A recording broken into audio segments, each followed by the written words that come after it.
अऊज़ु बिल्लाहि मिनश्शैतानिर्रजीम बिस्मिल्लाहिर्रहमानिर्रहीम। अस्सलामुअलैकुम, मेरा नाम है हिरा तहरीम और आज हम बात करेंगे ख्वाब में कद्दू देखना कैसा है।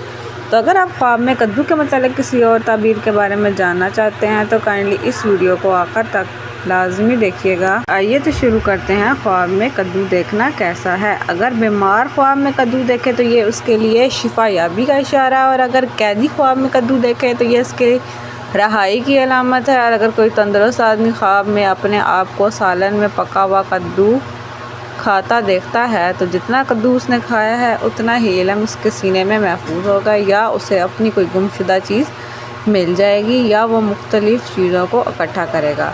पके हुए खानों में कद्दू को गोश्त के साथ खाना मुस्तहब है। अगर आप ख्वाब में कद्दू के मतलब किसी और ताबीर के बारे में जानना चाहते हैं तो काइंडली हमें कमेंट सेक्शन में लाजमी बताइएगा। अल्लाह हाफ़िज़।